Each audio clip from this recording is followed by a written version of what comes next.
What is happening, investors? It is your boy Jack. I am not a financial advisor, and today we're going to be taking a look at some of the upcoming earnings for this week, what I personally am going to be keeping an eye on. There is one big one this week for me personally. That is a Palantir before open on Thursday, so we'll spend a bit of time speaking about that. And you see I have some other companies highlighted in yellow here. One other thing I want to do is just speak about everything, all of the doom and gloom that is going on in the world as of right now. I've been on Seeking Alpha for the past 2 hours, and there is breaking news literally every 10 minutes or so. A lot of it is coming down to the Ukraine-Russia situation that's going on. Shout out Papa for keeping everybody in the Discord completely and utterly up to date. So I want to speak about all of those things. I made a video towards the end of last week speaking about why you will lose money in the market. Essentially, if you just sit on the sidelines forever, don't ever invest in companies, don't ever dollar cost average due to fear. And right now, there is so much fear in the markets, okay? I just want to show you some of the headlines I have been reading today.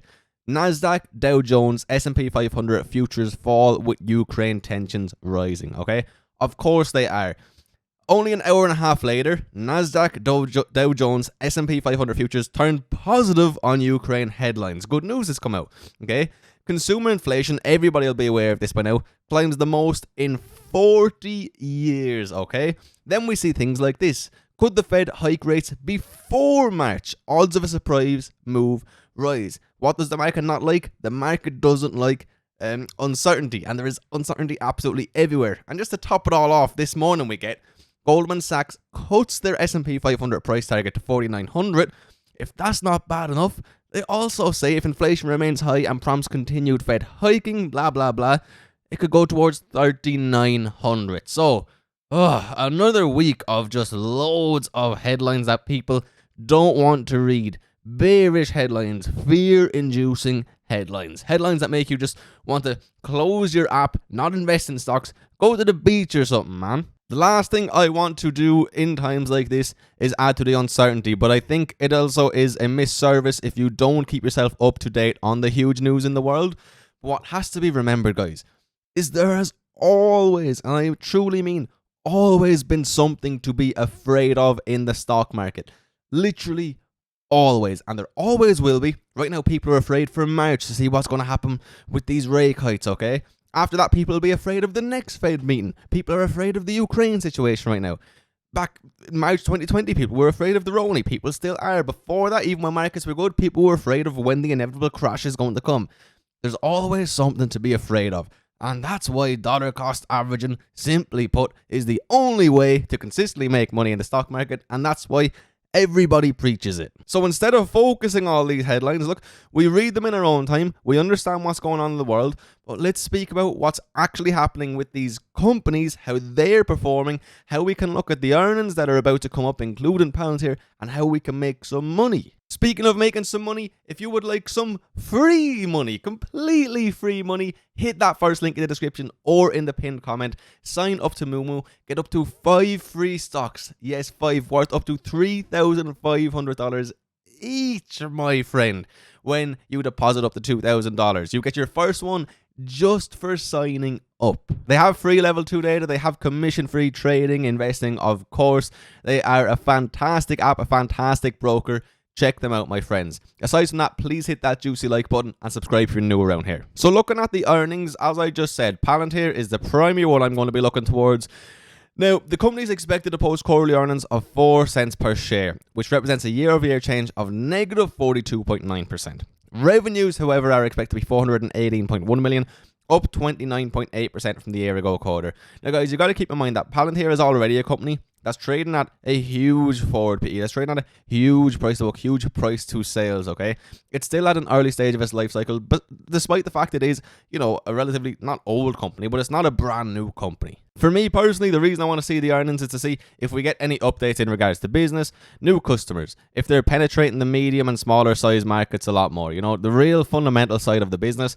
I think anybody who really is in Palantir for the long term isn't worried about what the EPS is going to be. They're not worried about things like that. We want to see the trends continue. We want to see what they laid out in their investor presentation for us, the better part of a year ago now. We want to see if all of that is coming true. We want to see if what they have told us is going to happen is happening, and hopefully we get some upside surprises. Is that going to be shown in the stock? Probably not, because what moves stocks right now? EPS, good earnings. What makes them go wrong? Bad earnings, bad EPS. Even though that's not the main metric we need to look at when we're looking at a company like Palantir. So I'm going to be looking at it. I'm not going to be upset if it goes up or if it goes down regardless. I'm going to DCA regardless, because it's a company I believe in with a 5+ year outlook. I love the technology. I love the business model. I love their sticky customers. I love the fact they're penetrating into smaller markets as of right now. I will buy regardless. But still, I want to see those earnings. I want to see if we get some positive news, maybe even a positive surprise. Now, aside from that, there's a few more companies I personally am going to look at. Tuesday after the bell, Airbnb and Win. I want to look at both of them for similar reasons, okay? Discretionary spending. You know, are people spending more money on things that aren't necessities? Are people at Win Resorts more? Are people taking out, are people renting Airbnbs more and more? You know what I mean? I want to see if people are still spending money, especially as we see this inflation numbers go up. I mean, I'm feeling the cost of inflation over here in Ireland already, man. It's pretty crazy, you know what I mean? It's you can tell, you can feel it very, very quickly. Another one that a lot of people will probably look towards is Roblox, just because of the year or so they've had. Me personally, I'm more so looking at some companies that can give us some understanding of what's going on with the macro in the world, okay? Shopify being another one, okay? Not just discretionary spending with Shopify, but we want to see the numbers. Shop has been a very weird one. Obviously, one that I've never owned. But you can see another company who from the tops is down pretty much 50% after that absolutely insane run. I think it's another company as well that a lot of people would expect to perform very, very, very well over the years to come. I think a lot of people will like these prices, will like Shop at $100 billion market cap. I think it's worth looking at those earnings, okay? Nvidia, same. One of the big things in the world right now, you know, we speak about inflation, we speak about Ukraine, the Fed, supply chains. Nvidia can give us a decent idea. They usually will at least speak about supply chains in the market, so wait and see what they have to say. That could have a ripple effect into some other stocks that I am interested as well. Again, Nvidia, not one that I personally am invested in. I do like them though. I wouldn't say I'll never open a position in them, but they're not up there on my list. Walmart, always a good one to keep an eye on. One of the stocks that, you know, hasn't done too horrifically. If we look at that 5 year, look at that. Boom. The highs were made back 20th of November 2020. They went down. It's been stagnant for a year or so, but overall, very good growth here. Keep in mind, this is a dividend paying company as well. And as far as major retailers go, I mean, Walmart is right there at the top. And they are trying to stay up to date with the times as well. I like Walmart. I really do. I want to see what their earnings have to say. And again, that usually does have a little bit of a ripple effect into some other similar companies. Then I also have Dropbox in there. Personally, because I use them as a service for YouTube purposes, I just want to see how they're performing. They were putting forward some really good numbers. Not what I'm looking to invest in at all again. I just want to get that information, baby. And last but not least, DraftKings. They're a YouTube stock. They're always being spoken about. I want to see what they have to say for themselves. So they're the only stocks I'm really, really interested in. And again, I don't even really plan on investing in any of them except for Palantir. But we can gather information from them, okay? Instead of just reading headlines like that are designed purely to make you click them, that are designed to scare you and make you keep coming back, read earnings reports. Read what companies actually have to say. Read what businesses are actually doing. Don't just look at the EPS. Don't just look at, you know, if it's a miss or a hit or if they've overperformed.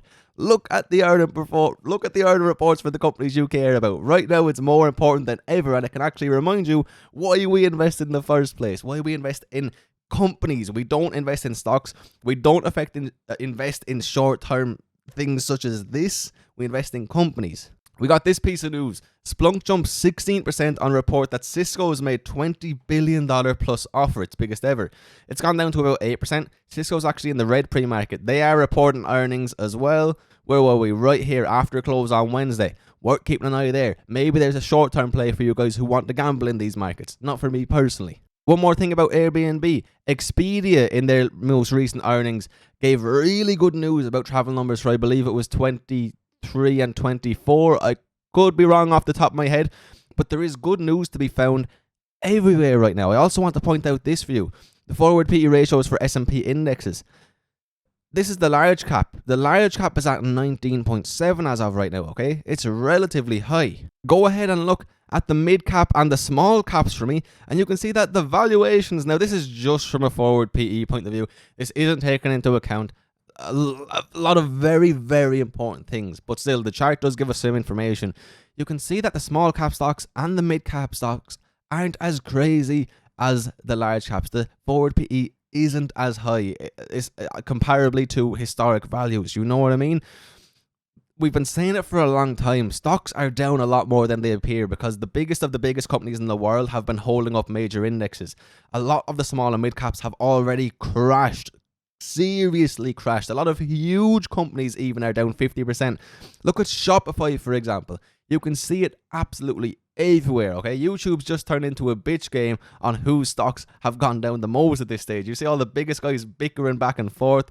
I mean, everybody's made good and bad calls. Stop the bickering, look at the information, look at the valuations, look at your good companies that are at good valuations, and buy them, baby. It should be that simple. You don't want to do that, you don't want to do the research, invest in some indexes. Dollar cost average over the next 40 years, you're going to make good money. Oh, I'm going off on a tangent. I need to stop making these Monday videos because now my routine on Monday is go look at all of the news that's happened over the weekend, catch myself up, and it just gets me fired up because it's very hard to find anything positive right now, essentially. And I understand why. I understand that the agenda right now is that markets are going down, and I agree. That's why I wouldn't say go all in. I agree markets are continuing the downward trend. But not all is as it seems to be, and not all stocks, not all market caps are equal right now. In a matter of an hour and a half, these headlines came out right here, okay? The Nasdaq, Dow Jones, S&P being down and then being positive. That's how quick things are moving right now, okay? Look back in history. Look at how much has happened. Look at all of the fantastic events that have happened in the world, and look at all of the catastrophic events that have happened in the world, okay? You can't wait to invest forever. You can't just not buy anything forever. If you're always afraid of something, you're never going to be in the market. And again, all you really have to do is look up that S&P 500. Just look at the chart, go to the max chart. Yes, there's been great times, there's been terrible times. Yes, you can maximize returns by perhaps being cash heavy at times, such as now, and investing more as we get lower and lower. But ultimately, if you wait forever, you know, you're going to miss out on all of this. Anyway, my friends, that is my Monday rant video done. I'm going to keep drilling this message forward as there is this much doom and gloom. I'm going to keep saying that you can't just read the headlines. I'm going to keep saying that, you know, you can't just be scared constantly about these things. I'm going to keep reminding you that your portfolio is probably not doing worse than the majority of people's out there, especially if you are a growth stock investor. A lot of people won't speak about it, and that's fine, especially since the last 2 years were so good. Just because the major indexes aren't performing as badly as they potentially should be, doesn't mean that you have performed particularly bad. You are not, you know, an index investor. But anyway, I'm getting on a bit of a tangent there. If you watch this video all the way till the end, you, my friend, are a true legend, and I really do appreciate you being here. Remember, if you would like those free stocks from Moomoo, hit that link in the description, baby. It is literal free money. You will be crazy not to. Please do hit that juicy like button, drop me a comment down below, subscribe if you're new around here. I'm going to see you for another video very soon, my friends. I'm going to keep doing my best to bring you the news, regardless of whether or not it's good or bad, and I'm going to try, you know, bring both sides of the story. Anyway, guys, I hope you have a beautiful, blessed day. I'll see you for another video very soon. Peace.